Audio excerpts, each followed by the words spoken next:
si ces missiles étaient chargés d'ogives conventionnelles. Mais pour le moment, il y a à l'antenne un point du Pentagone. Je vous rappelle dès que nous avons des précisions. Merci. Nous avons également une autre information. Elle émane d'un photographe d'une agence de presse. Lui aurait entendu, il habite dans la banlieue de Tel Aviv. Il déclare qu'il a entendu 5 explosions près de son bureau, le bureau de l'agence Associated Press.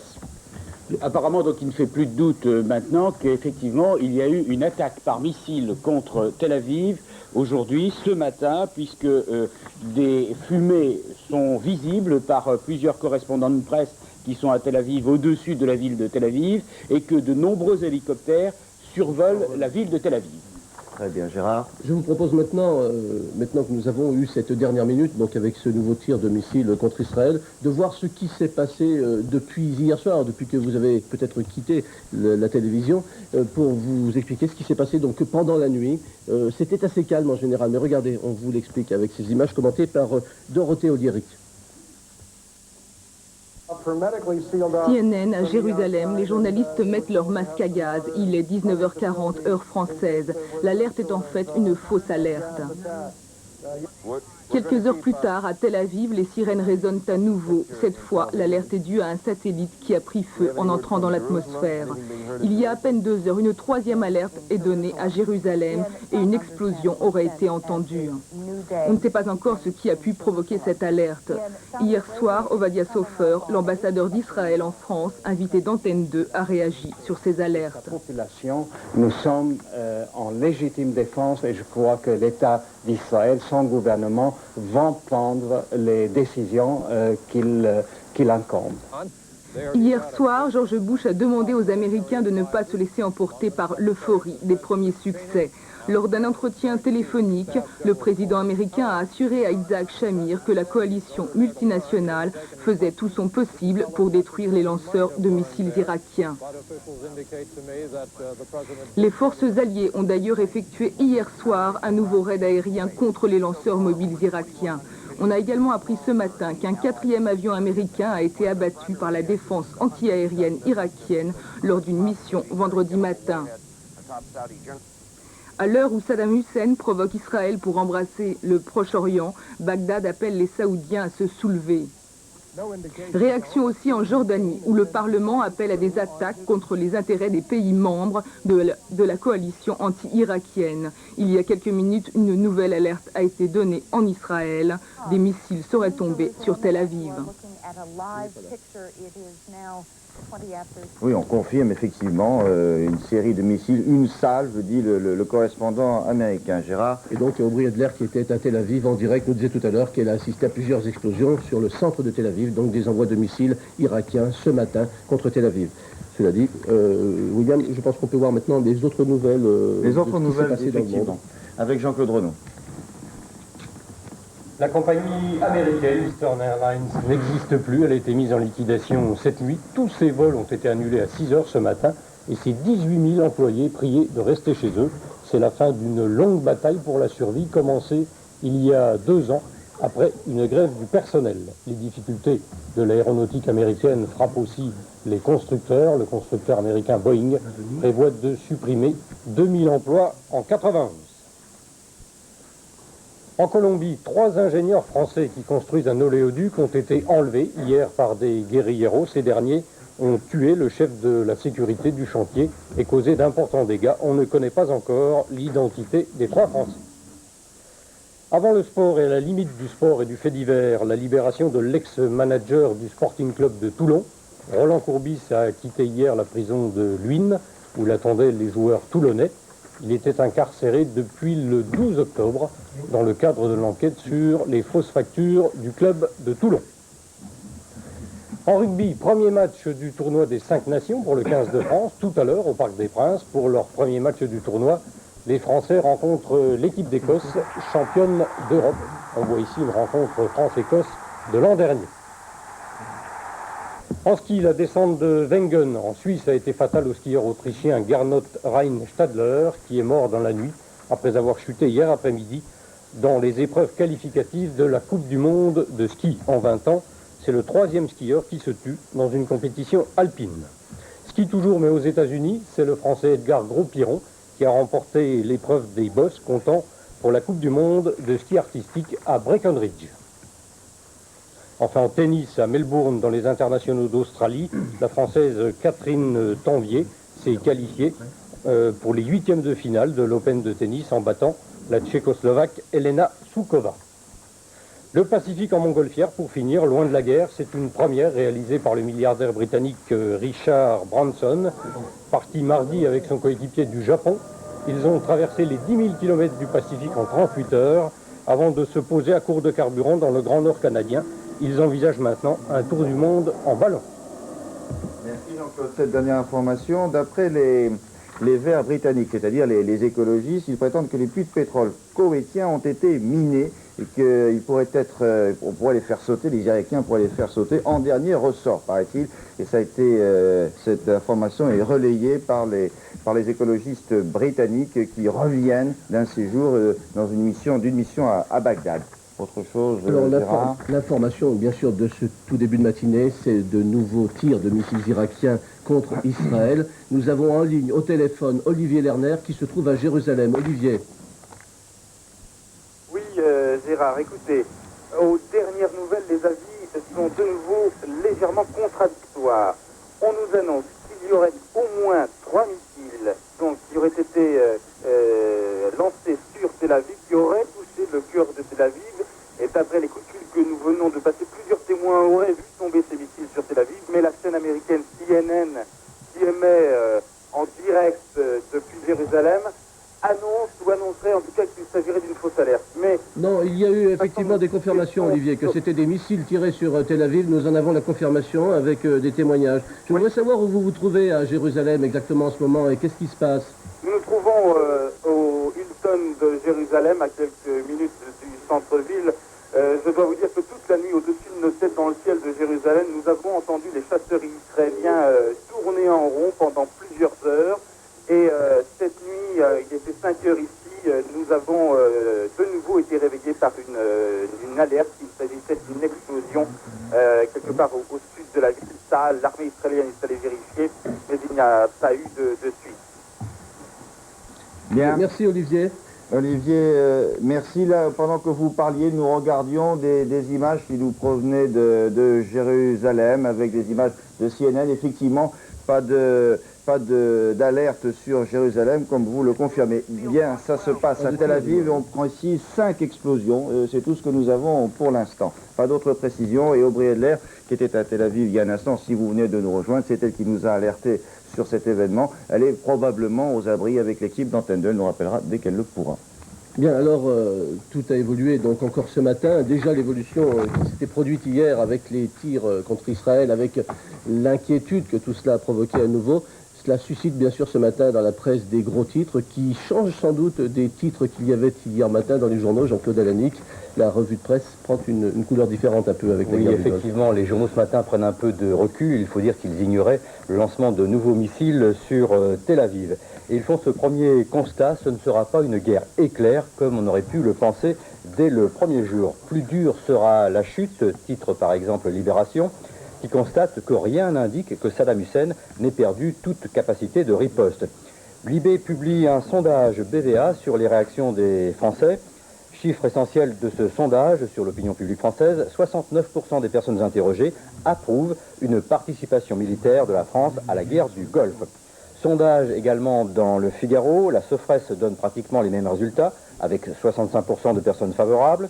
Et puis le Figaro, qui titre sur la 3e nuit de bombardement sur l'Irak, annonce qu'il paraîtra exceptionnellement demain. Ce sera le cas aussi pour François.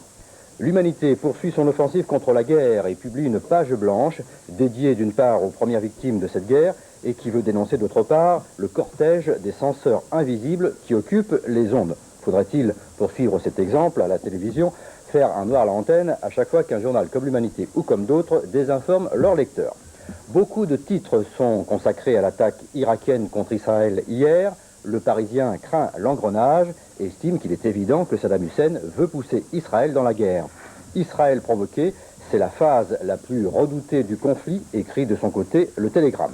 Pour revenir à la presse parisienne, le quotidien considère qu'Israël est sur un volcan et François résume bien dans son titre toutes les inquiétudes actuelles Israël, placé en première ligne, se réserve le droit de contre-attaquer.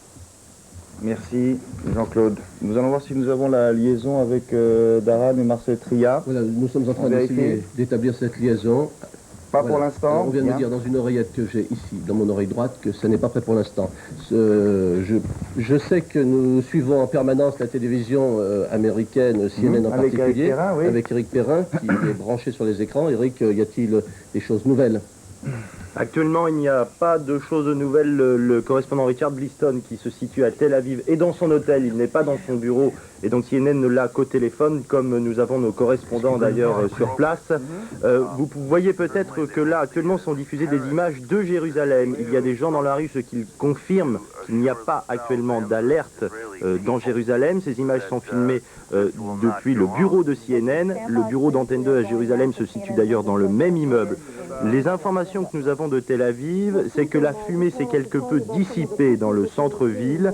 Le correspondant de CNN dit qu'il a la sensation que les dégâts vont être à peu près comme ceux qu'il y avait eu lors de la précédente attaque et celle qui avait été effective, c'est-à-dire des dégâts relativement limités. Bien évidemment, il précise qu'il est difficile de faire des prévisions. Ils s'attendent à recevoir le signal de fin d'alerte d'ici à quelques minutes, mais pour le moment, il n'y a toujours pas cette fin de signal.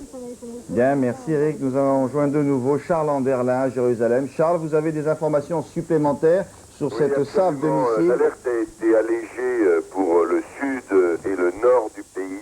Elle est maintenue à son niveau élevé pour le centre d'Israël, c'est-à-dire les régions de Jérusalem, à peu près Jérusalem et Tel Aviv. Nous n'avons aucun autre détail sur les dégâts qui ont été causés par les missiles qui sont tombés. En tout cas, cela signifie que visiblement l'aviation américaine n'a pas réussi à détruire tous les lanceurs mobiles irakiens en dépit des gros efforts qu'elle a effectués hier sur l'ouest de l'Irak.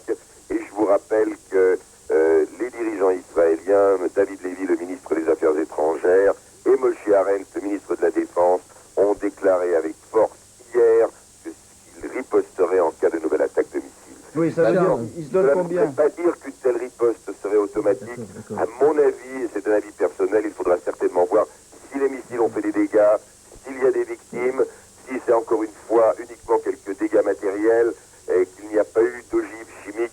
Je pense que les dirigeants israéliens réfléchiront quand même avant de déclencher, dans les minutes qui viennent, une attaque. Justement, Charles, à propos de cette décision de riposte, elle pourrait se prendre en quelques heures, mais il se donne la réflexion de 24 heures, je suppose, non?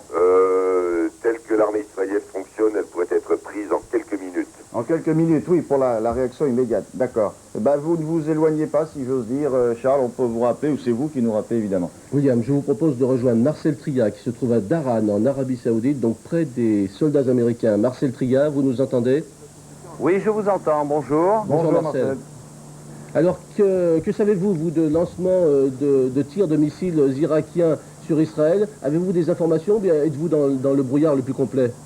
Non, on a eu confirmation du fait qu'il s'agissait bien d'une véritable alerte sur Tel Aviv. Et à Daran, vous vous trouvez, quelle est la situation ce matin, Marcel? Alors, pas d'alerte ici ce matin, il y en a une hier soir. Et tout ce que je peux vous dire, c'est que toute la nuit, le fracas des décollages des chasseurs américains et anglais n'a pas cessé. Il y a plusieurs bases militaires tout près de nous, dont une vraiment toute proche, et toute la nuit, les avions militaires ont décollé. Marcel, oui, pardon.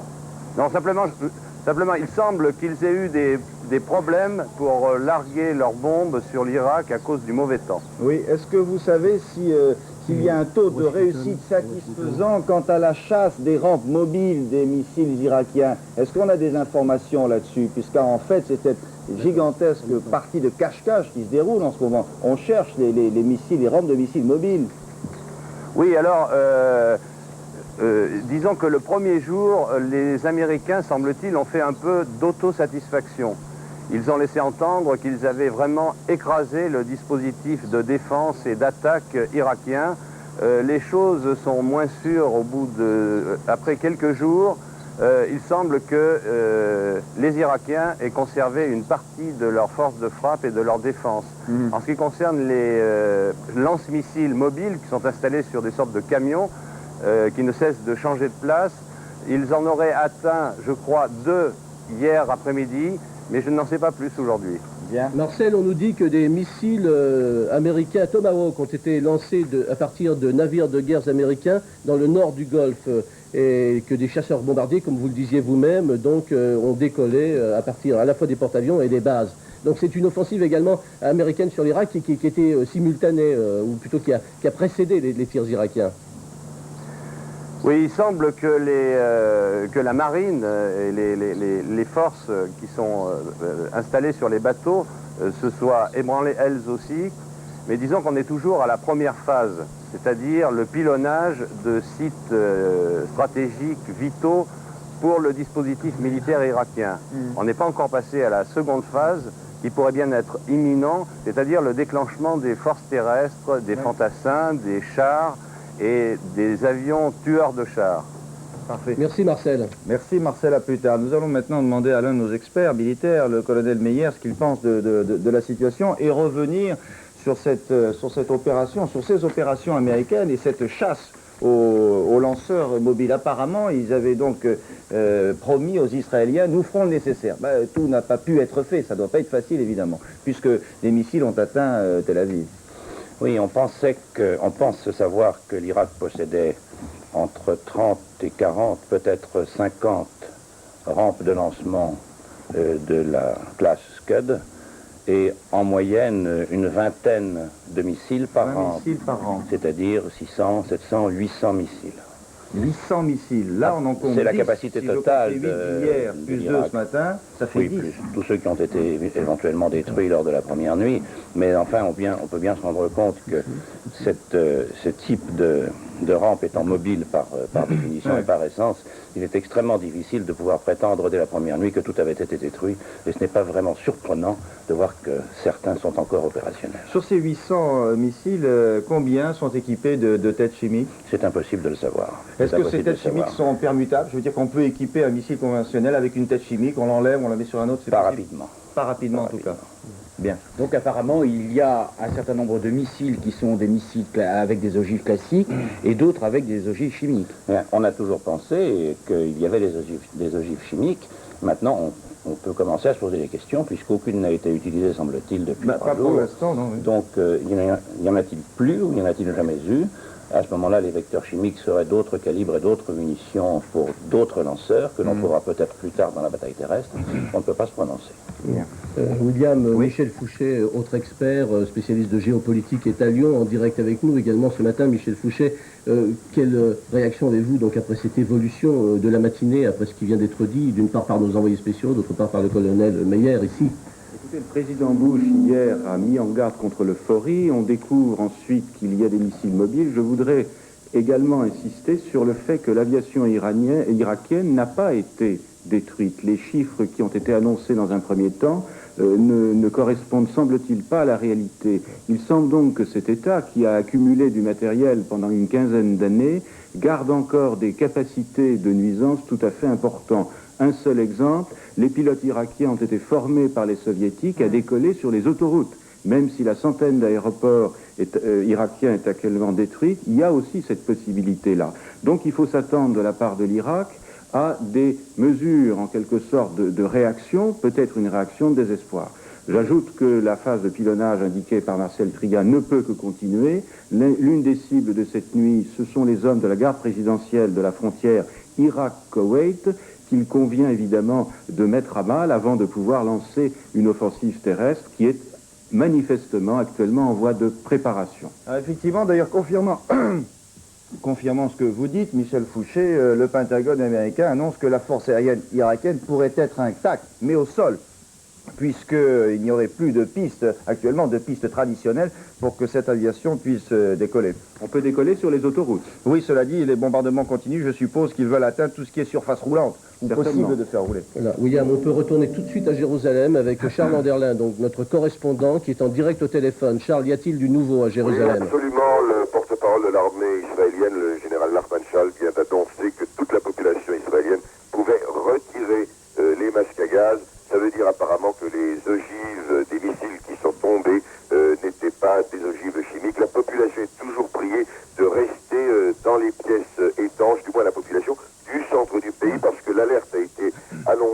légers pour le nord et le sud.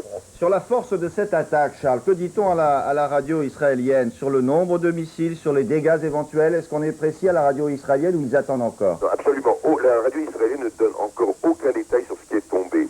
C'est une radio qui fait actuellement, si vous voulez, une espèce de management psychologique de crise en direct. Vous avez des présentateurs qui passent un peu de musique, répètent sans arrêt les conseils et les instructions de la défense passive, répètent à tout le monde, on ne vous cachera rien, on vous donnera tous les détails dès qu'on les aura, on veut vous donner une information exacte, mais vous n'avez pas du tout, par exemple, de correspondant ou d'envoyé spécial sur les lieux qui diffusent un peu comme nous le faisons en disant ceci est tombé maintenant à tel endroit, etc. La radio s'adresse, il ne faut pas l'oublier, à 4 500 000 Israéliens qui sont enfermés dans des pièces étanches et dont le premier souci est souvent de calmer les enfants, calmer une anxiété et qui veulent savoir tout de suite qu'est-ce qu'ils doivent faire.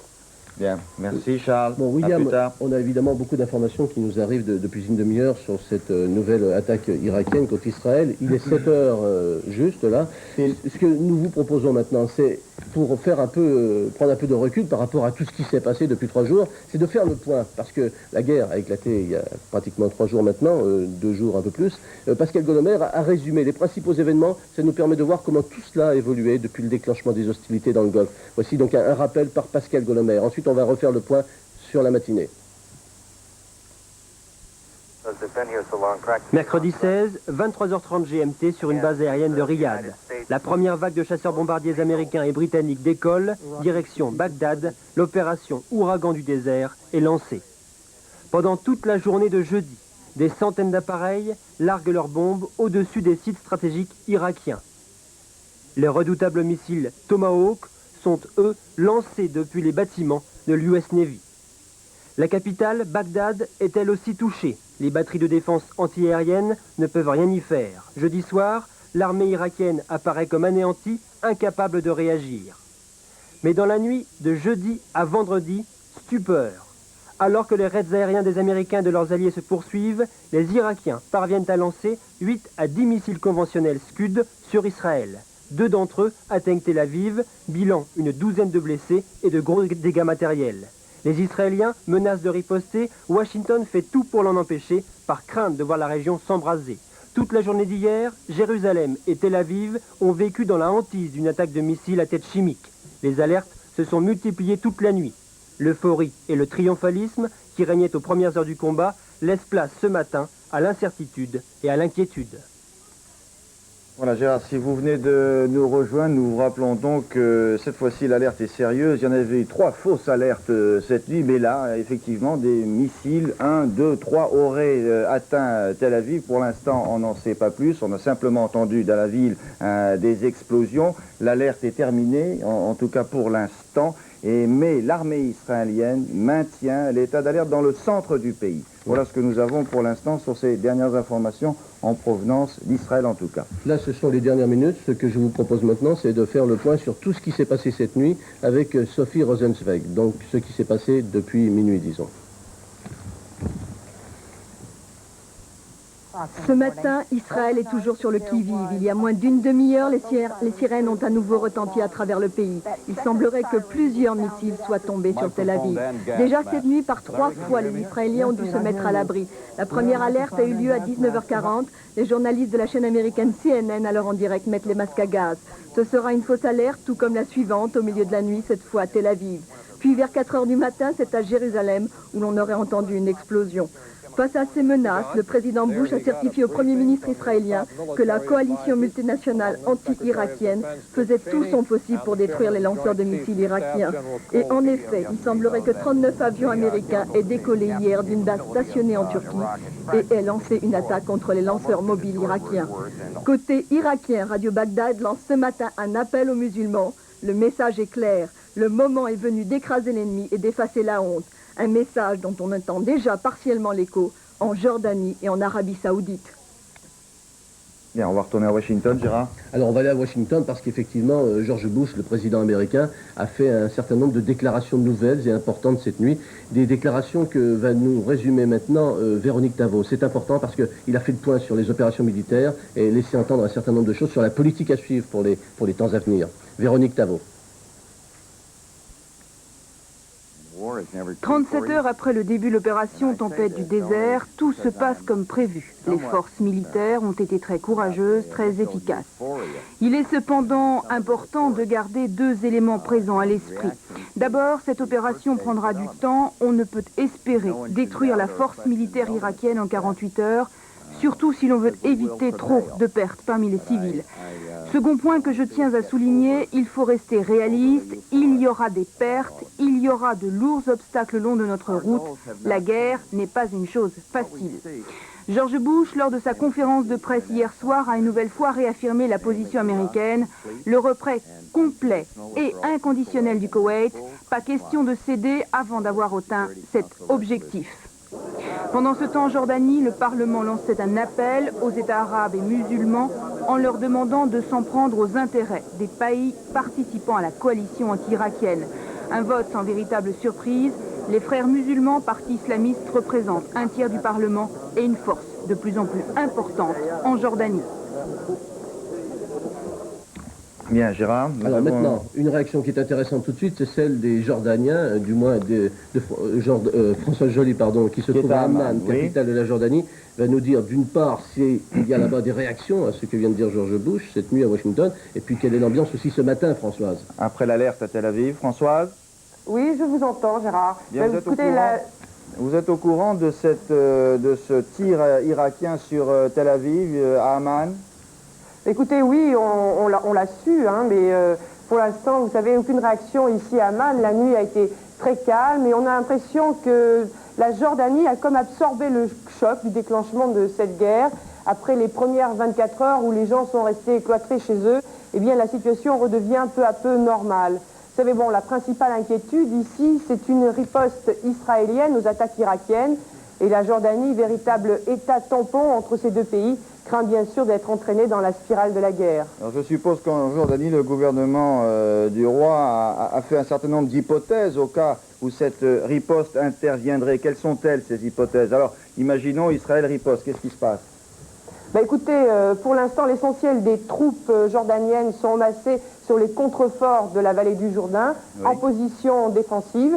Et le roi Hussein l'a réaffirmé hier, son pays défendra à tout prix sa souveraineté territoriale et n'acceptera pas une violation de son espace aérien. Bien sûr. Gérard Sebag. Oui, Françoise, comment faut-il interpréter la déclaration hier de l'Assemblée jordanienne disant qu'il fallait se mettre aux côtés de Saddam Hussein? Écoutez, l'Assemblée jordanienne reflète l'opinion publique ici en Jordanie, une opinion qui est très très pro-Saddam Hussein, et donc cette Assemblée reflète cette opinion. C'est pour ça qu'elle soutient très très fort le... Mais elle n'a pas de pouvoir exécutif. Elle n'a pas de pouvoir exécutif et influer sur ce qu'est en train de faire actuellement le roi Hussein. Non, pas du tout, pas du tout. Cette Assemblée avait demandé l'armement de la population il y a 2 mois, mais une demande qui était restée sans réponse. Françoise, vous avez eu le temps ce matin de regarder la télévision jordanienne ou d'écouter la radio jordanienne pour savoir ce qu'ils disent, comment ils présentent cette attaque irakienne sur Tel Aviv? Non? Écoutez, la télévision n'émet pas le matin, donc on ne parle pas ici pour l'instant de cette attaque irakienne sur Israël. La radio non plus. Très bien. Merci Françoise, à plus tard. Merci Françoise. Charles Anderlin de Jérusalem vient de nous dire que la radio a autorisé la population à quitter les pièces calfeutrées, donc la fin de l'alerte est réelle. Et je pense qu'on peut en avoir confirmation aussi par CNN que suit Eric Perrin. Oui, actuellement à Tel Aviv, il vient d'y avoir la fin de l'alerte, donc la dernière alerte, dans le quartier dans lequel se situe le correspondant de CNN, qui bien évidemment ne peut dire si dans le reste, puisque l'alerte est pour le moment continue dans le centre du pays, si ailleurs que dans son quartier, cette alerte est terminée. En tout cas, elle est terminée actuellement donc à l'endroit où se trouve le correspondant de CNN à Tel Aviv. On a eu quelques informations de la part de la Maison Blanche. Pour le moment, pas de réaction officielle, mais George Bush, qui se trouve en ce moment à Camp David, a été informé. Il n'y a aucune réaction officielle. En revanche, on a pu voir les lumières allumées dans les fenêtres du bureau ovale, ce qui signifie qu'il y a apparemment une réunion d'urgence et de hauts responsables de l'administration américaine actuellement à Washington. Eric, est-ce que le correspondant de la télévision américaine a donné des précisions sur la puissance de cette attaque? C'est des explosions, c'est un tir d'artillerie, il s'agit bien de missiles, 1, 2, 3, est-ce qu'il a vu quelque chose lui, ou est-ce qu'il voit de la fumée Alors, il a effectivement vu de la fumée qui provenait du centre-ville. Cette fumée s'est petit à petit dissipée, puisque l'alerte vient uniquement de se terminer maintenant. Bien évidemment, il n'a pas encore pu sortir, donc il a la sensation qu'il ne s'agirait pas d'une attaque chimique. Mais bien évidemment, cette information est à prendre au conditionnel. Ce n'est qu'une sensation du correspondant. Et il a essayé d'humer un peu l'air à l'instant, c'est ce qu'il est en train d'expliquer. Il dit que ça ressemble plus à une attaque conventionnelle. Mais bien sûr, cette information est à prendre au conditionnel. Nous n'avons pas pour le moment de confirmation qu'il ne s'agissait pas d'une attaque chimique. Je rappelle que Aubrey Adler, qui est à Tel Aviv, nous a fait vivre tout à l'heure, pratiquement en direct, ces explosions à Tel Aviv, en nous disant qu'il avait vu plusieurs missiles tomber sur le centre-ville et qu'il y avait donc apparemment des dégâts au moins dans les immeubles du centre-ville. Une information provenance de Washington, le président Bush a été réveillé à cause des nouvelles attaques sur Tel Aviv. Le président Bush, qui se trouve dans sa résidence de Camp David, a donc été réveillé car la situation est jugée importante. Colonel Meyer, cela prouve bien donc que les Irakiens maintiennent la pression. On parlait hier d'une pression graduée. Est-ce que ça pourrait être le cas? On envoie des missiles, mais à intervalles réguliers pour leur faire bien comprendre aux Israéliens, pour que les Irakiens leur fassent bien comprendre qu'ils sont toujours présents. Oui, avec, s'il vous plaît, vous permettez une nouvelle alerte à Jérusalem, me signale-t-on. Oui, mon colonel. Mais ceci ressemble à un harcèlement, c'est-à-dire pour maintenir l'adversaire sur le qui-vive et l'atteindre psychologiquement. Mais il faut savoir aussi si cette tactique n'est pas imposée par les faits et s'ils ont le moyen de faire autrement. Bien, mon colonel, on va voir Charles Anderlin si cette nouvelle alerte se vérifie. Charles, vous nous entendez bien? Absolument, écoutez, les sirènes viennent à nouveau de retentir, vraiment, il y a quelques secondes. Tenez, écoutez.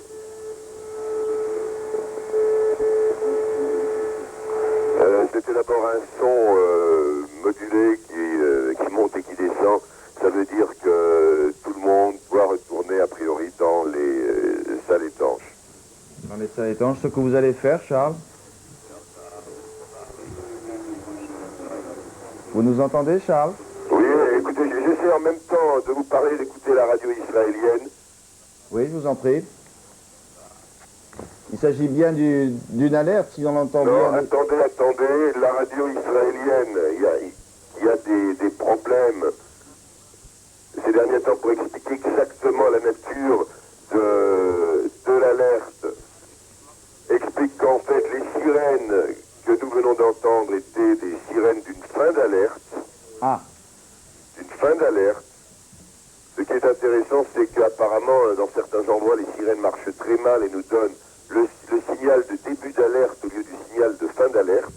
Et parfois, elles se déclenchent toutes seules. C'est ce qui est arrivé la nuit dernière dans la région de Tel Aviv et également près de Jérusalem, ce qui, bien entendu, a suscité des réactions immédiates de la population. Ce qui témoigne de l'extrême tension dans ce pays, effectivement. Au fond, expliquez-nous, puisque nous ne sommes pas là-bas, effectivement, il y a deux timbres dans cette alerte pour que l'on comprenne qu'il s'agit d'un début ou d'une fin d'alerte, si j'ai bien suivi. C'est ça, Charles? Absolument. Maintenant, attention, l'alerte est également donnée par les présentateurs de la radio et de la télévision israélienne. Ils expliquent au fur et à mesure ce qu'il faut faire. Et à partir du moment où le pays est en état d'alerte, le niveau peut changer selon les instructions des différents porte-paroles. Et parfois, il y a une contradiction entre ce que l'on peut entendre par la sirène qui tout à coup annonce à nouveau l'alerte chimique, alors que le porte-parole vient d'annoncer que c'était une fin d'alerte. Oui, oui. Tout ça n'était pas ça pour l'attention et pour les nerfs de tous les Israéliens, les gens qui vivent là-bas. Charles, une question de Gérard Sebag. Oui, Charles, est-ce qu'il y a la mobilisation générale actuellement en Israël? Est-ce qu'elle a été décrétée ou non? Absolument pas. Jusqu'à présent, pour autant que l'on sache, seules quelques unités de réservistes ont été mobilisées dans l'aviation, la défense passive, l'armée de l'air. Des sources israéliennes ont également révélé que l'infrastructure du mobilisation générale était en place, mais la vaste majorité des Israéliens réservistes n'ont pas Charles, une information que je viens d'avoir par l'agence Associated Press, le Radio Bagdad, capté à Jérusalem, revendique le lancement de 11 missiles donc, sur Israël. Donc Radio Bagdad vient de revendiquer ce tir. Vous n'avez pas eu d'écho de cette émission radio? Non, absolument pas, enfin. Bien. Merci Charles, à tout à l'heure. Mon colonel, ces tirs de missiles irakiens donc, sont tirés probablement de lanceurs mobiles, donc passent au-dessus de la Jordanie avant d'atteindre Israël. Est-ce que vous croyez que l'on peut localiser assez vite dans les heures qui viennent ces lanceurs mobiles, ou alors de toute façon... Ça paraît très difficile dans la mesure où justement leur mobilité leur permet de sortir de batterie immédiatement après le tir. Ils sont dans le nord du pays, ils sont à portée d'Israël, c'est-à-dire... comme on sait que la portée de certains missiles qui ont été modifiés va de 600 à 900 km. Bien, alors assez facilement imaginer. Sur ces questions militaires, on va rejoindre aussi notre spécialiste François Cornet. François, oui, un premier commentaire, François, sur ce que nous venons de dire depuis 6h30 que nous avons ouvert cette antenne. Oui, le colonel a tout à fait raison. Les portées de 500 km dont nous venons de parler permettent aux Irakiens de tirer juste à la frontière ici. Il y a environ 500 km entre la frontière et Tel Aviv ou Haïfa ou Jérusalem. Donc il est facile, si vous voulez, dans la mesure où ils sont installés, de pouvoir tirer leurs missiles. On peut penser aussi que les missiles trafiqués dont nous parlions hier, c'est-à-dire améliorés sur le plan de la portée, peuvent être tirés, eux, de 8 à 900 km, c'est-à-dire ils peuvent très bien être cachés dans des hangars ou autres, on peut les sortir, on peut les déplacer. Le problème est de les localiser. Alors, vous savez qu'on peut les localiser à partir du moment où ils tirent leurs missiles, c'est-à-dire à partir du moment où les satellites peuvent les détecter. Et après, simplement, on peut essayer de les détruire. Mais le problème, c'est que la météo, semble-t-il, la nuit dernière, n'était pas très bonne dans la région, et que les F-111 qui étaient partis pour finir, comme dit l'armée, le travail, c'est-à-dire finir de détruire ces rampes de lancement qu'on avait repérées, cette opération, semble-t-il, a été contrariée, et les F-111 ont été obligés de faire demi-tour, de retourner sur leur base. Donc le problème maintenant, c'est de savoir si, à partir du moment où ces rampes ont tiré leurs missiles, on arrivera à les localiser suffisamment vite par satellite et essayer d'envoyer la charge pour les détruire. Qu'est-ce que l'on sait sur la précision du tir de ces missiles qui partent, alors vous l'avez dit, parfois de 800 km?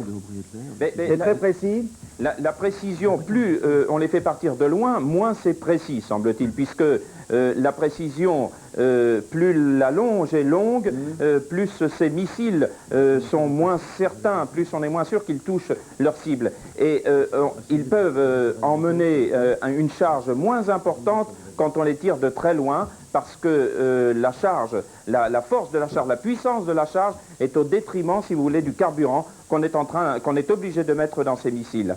D'accord, merci François, tout à l'heure. Alors cette information qui nous vient de Jérusalem, elle émane de l'agence Associated Press qui dit « Maintenant je crains que des représailles soient inévitables ». Qui dit cela, c'est le ministre israélien de la Santé, et qui est cité par un diplomate israélien. Bon, ceci doit être vérifié tout de même parce que ça passe par pas mal d'intermédiaires. Une question au colonel Meyer. On parle beaucoup des chambres, des pièces étanches. Charles Anderland nous les a bien décrites tout à l'heure en direct. Aubry Edler l'avait fait également. Quelle est leur efficacité? Je pense que l'efficacité est excellente parce qu'il y a, comme on le sait, deux catégories de toxiques, de ce qu'on appelle improprement les gaz, c'est-à-dire ceux qui sont vraiment sous forme de gaz et ceux qui sont sous forme de liquide. Alors ceux qui sont sous forme de liquide, c'est-à-dire de gouttelettes, sont complètement arrêtés par ce genre d'obstacles, par des fenêtres bien fermées et par des bandes adhésives. Ça peut durer longtemps? Oui, bien sûr. Mais ça se répand comment? C'est dans l'air, ça stagne, ça se pose, comment ça se passe? Si vous avez affaire à des gouttelettes, elles se déposent. Si vous avez affaire à des vapeurs, elles se répandent. Elles se répandent, elles se dispersent et très rapidement, surtout s'il y a du vent, si les conditions météorologiques sont favorables à la défense, l'effet disparaît très rapidement. Alors les personnes qui sont dans ces pièces calfeutrées et qui en plus portent leur masque à gaz sont parfaitement protégées et pendant très longtemps. Très longtemps, ça veut dire? Aussi longtemps qu'elles peuvent porter le masque à gaz, c'est-à-dire que si on est bien entraîné, on peut porter le masque à gaz pendant 2 heures, 4 heures, 6 heures, c'est une question d'habitude. Mais à partir de ce moment-là, on est parfaitement protégé, on ne risque rien. Nous avons, William, nous avons en direct au téléphone à Washington Jean-Marc Illouz, notre envoyé spécial à Washington, en direct donc. Bonjour Jean-Marc. En direct en studio même. Jean-Marc. Un premier commentaire des autorités américaines sur ce raid sur Tel Aviv? Oui, écoutez, c'est un règle assez ambigu pour plusieurs raisons, mais ce que je puis vous dire, c'est que le Pentagone vient de confirmer qu'effectivement, à minuit 20 heure américaine, c'est-à-dire à 6h20 heure de Paris, 3 missiles venant de l'Irak sont tombés en Israël. Alors, c'est une confirmation qui ne précise pas quelle est la nature des charges de ces missiles. Semble-t-il, ces missiles, comme ceux d'hier, ne seraient pas de nature chimique, car la chaîne de télévision ABC News vient de dire que l'alerte chimique a été élevée en Israël et que donc les Israéliens avaient la permission désormais de retirer leurs masques. On peut donc penser qu'il s'agit seulement de missiles classiques, si l'on peut dire, de même nature que ceux d'hier. Jean-Marc, hier, le président Bush a dû appeler Yitzhak Shamir pour lui demander qu'Israël ait de la retenue, ne pas se précipiter sur une riposte face à l'Irak. Est-ce qu'on peut penser qu'aujourd'hui, il aura la même attitude vis-à-vis d'Israël? Eh bien, évidemment, c'est la grave question, et je crois qu'il faut revenir au problème des charges. Disons que les membres du cabinet israélien ont précisé aux Américains que si les Irakiens se manifestaient de nouveau de la même façon qu'hier, il serait extrêmement difficile au gouvernement israélien de ne pas riposter. Mais ces mêmes sources, donc toujours dans le cabinet israélien, n'ont pas précisé quel pourrait être alors le type de réplique envisagé par les Israéliens. Il est certain que si l'attaque d'aujourd'hui a été une attaque chimique, ce qui apparemment n'est pas le cas, on voit mal les Israéliens répliquer d'une manière aussi massive que si le moindre gaz chimique avait tué même un seul Israélien. Dans ce cas-là, leur réplique, vous le savez, serait une représaille massive. Alors hier, le président Bush a également déclaré que le conflit risquait de prendre du temps, qu'il ne fallait pas crier victoire, après notamment les attaques qui semblaient fortes le premier jour. Et donc prendre du temps, il a voulu d'une certaine façon dire à la population, il faudra nous soutenir même si des difficultés apparaissent. Oui, je crois que le président Bush a voulu dire deux choses. D'abord, il a été un petit peu, disons, presque choqué de la manière tout à fait euphorique dont une partie de l'opinion publique américaine a réagi aux premières nouvelles de la bataille. La bourse s'est mise à grimper, le prix du pétrole a baissé, et le président s'est rendu compte que c'était une manière un petit peu superficielle de considérer une guerre contre un pays comme l'Irak qui pendant 10 ans n'a cessé de s'armer, notamment d'ailleurs en France. Et donc il a voulu rappeler aux Américains que la bataille n'était loin d'être gagnée, et aussi qu'il fallait que l'Amérique sache qu'elle allait devoir payer un prix, et certainement un prix aussi en vie humaine, même si les opérations se déroulent avec le succès exceptionnel qu'on leur prête aujourd'hui dans cette première phase de la guerre qui reste pour l'instant une phase surtout aérienne. Merci Jean-Marc, à plus tard. Il est 1h20 heure de Washington, 1h20 du matin, 7h20 ici et 9h20 à Bagdad. Alors il y a une heure très exactement, à 6h20 ici même, nous apprenions qu'une nouvelle alerte était saisie en Israël avec un tir de missile, 3 missiles probablement, qui ont touché surtout Tel Aviv, non chimique, puisque l'alerte a été levée maintenant, l'état d'alerte aux missiles chimiques à tête chimique. Bon, c'est tout ce que l'on sait pour l'instant. L'alerte était générale et Aubry Adler, notre envoyé spécial qui se trouvait à Tel Aviv, a décrit plusieurs explosions donc sur le centre-ville de Tel Aviv. Et effectivement, on ne sait pas si ce sont des armes chimiques, mais enfin, comme des personnes sont sorties des abris, on peut penser qu'effectivement c'est de l'armement conventionnel. Pour l'instant, on n'a aucune idée des dégâts causés par ces missiles. Nous allons attendre que notre correspondante sur place, Aubry Adler, nous appelle pour savoir quel est l'état des dégâts provoqués par ces 3 missiles. Gérard, je crois qu'on peut faire un je crois que maintenant, donc, la guerre peut entrer dans une nouvelle phase et que Saddam Hussein est en train d'appliquer le plan auquel il pensait déjà depuis l'invasion du Koweït, c'est-à-dire essayer à tout prix d'impliquer Israël dans ce conflit de façon à provoquer de la part de certains pays arabes une entrée en guerre contre Israël de façon à provoquer un bouleversement général de l'ensemble du monde arabe.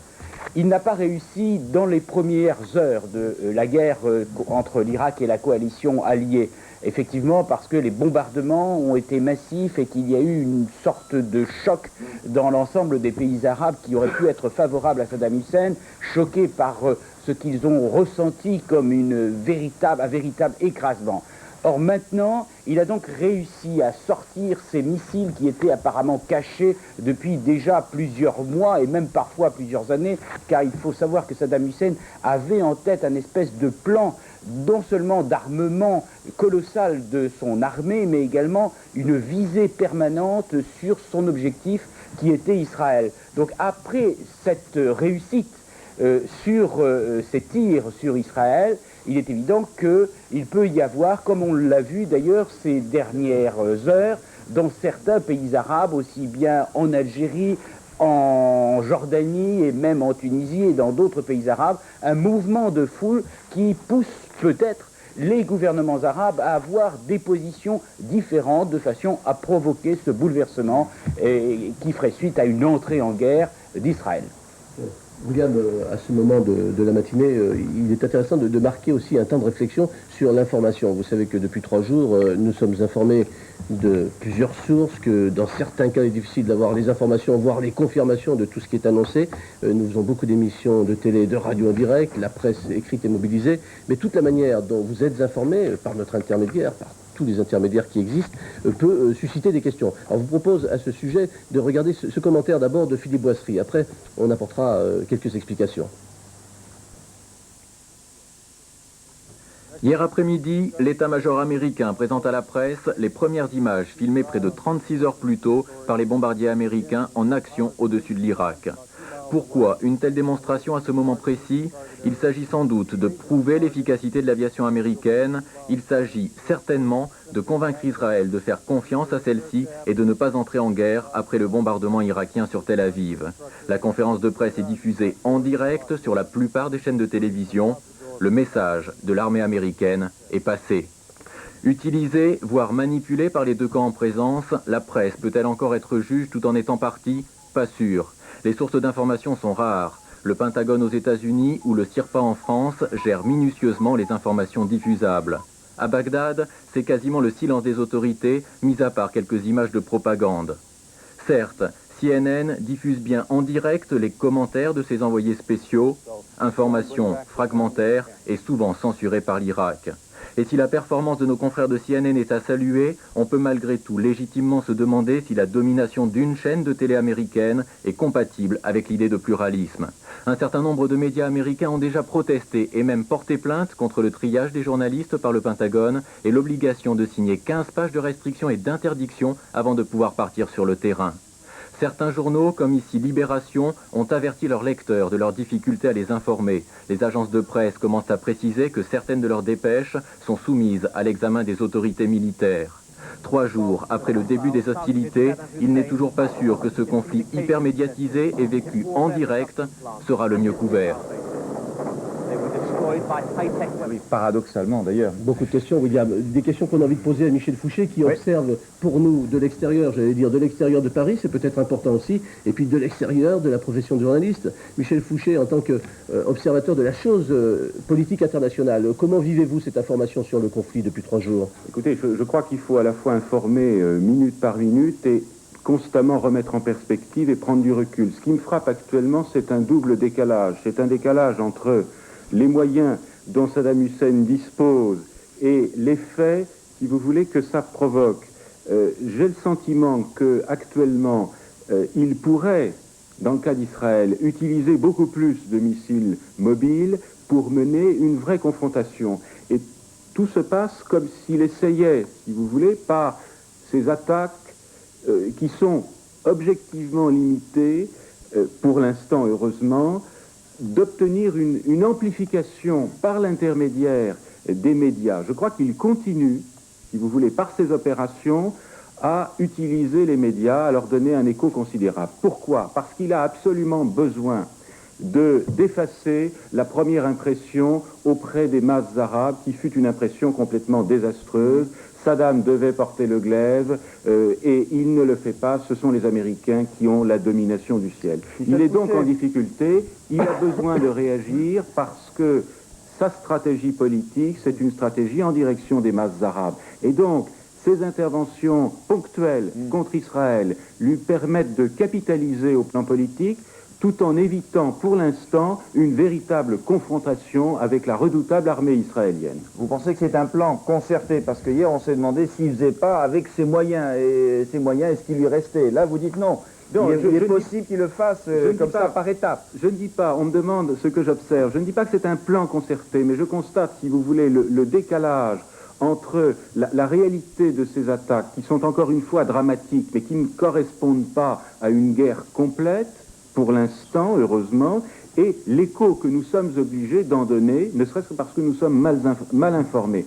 Et je crois qu'il faut faire attention précisément aux risques possibles, c'est une hypothèse de travail pour l'instant, d'utilisation de ces quelques événements finalement au service de l'Irak. Et la meilleure preuve, c'est ce qui s'est passé hier en Algérie, les gens étant persuadés que Saddam Hussein est en train de remonter en quelque sorte la pente, et ils veulent même d'ailleurs aller s'engager dans les armées. Est-ce que les Américains et leurs alliés n'ont pas un beaucoup plus grand appareil d'information à leur disposition quand même?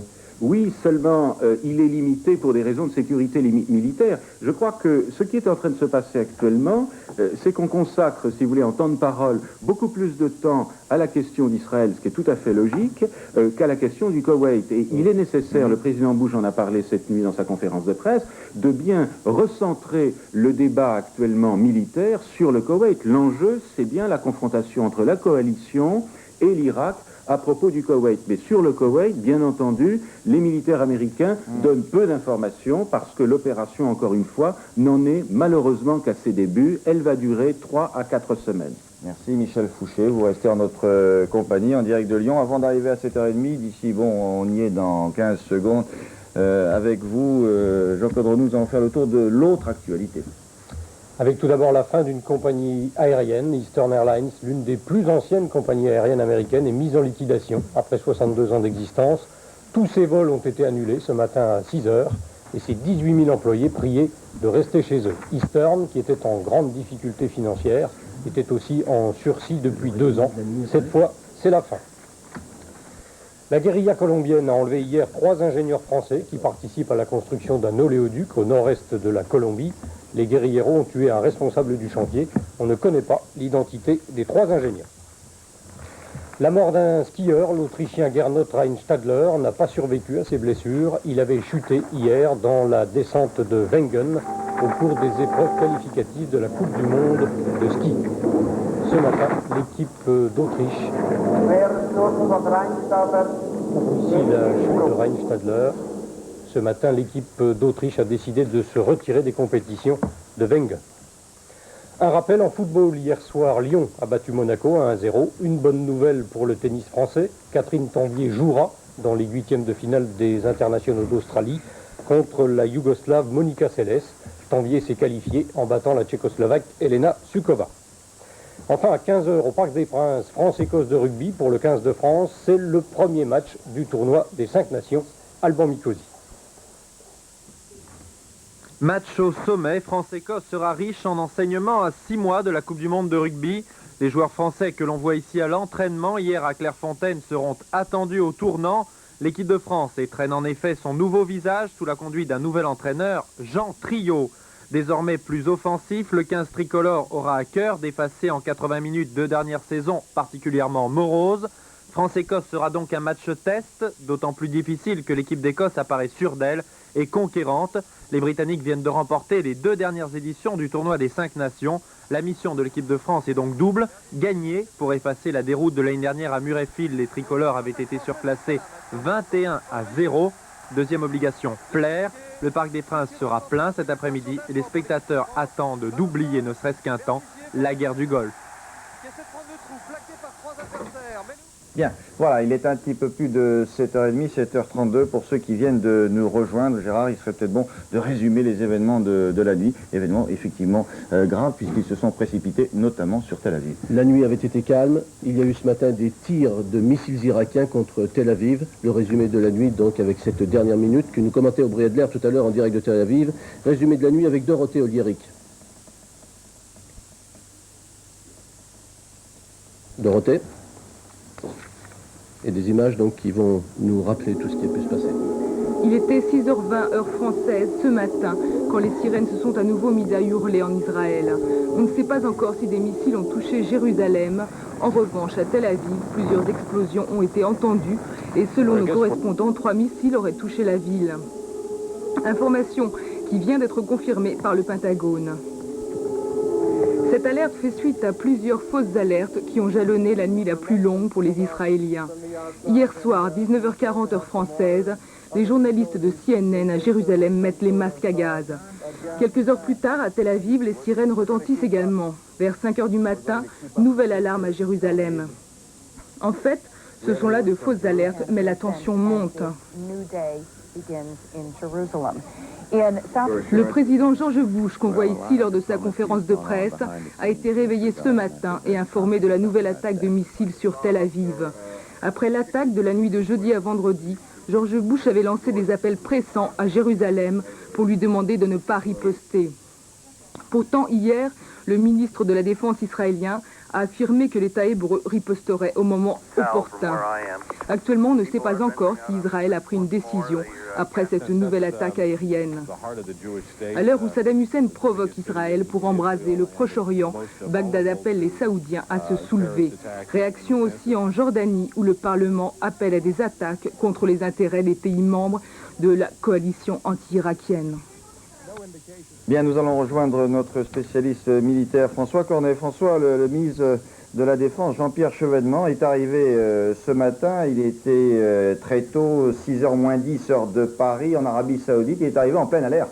Oui, il semble que les Jaguars français aient effectué tôt ce matin une nouvelle offensive sur les dépôts de munitions, comme hier, ici, au large de Kuwait City, une trentaine de kilomètres de Kuwait City. Vous savez que les Jaguars avaient déjà effectué une mission hier matin, et c'est au moment, ce matin, où ces Jaguars rentraient de leur troisième mission, que le ministre de la Défense arrivait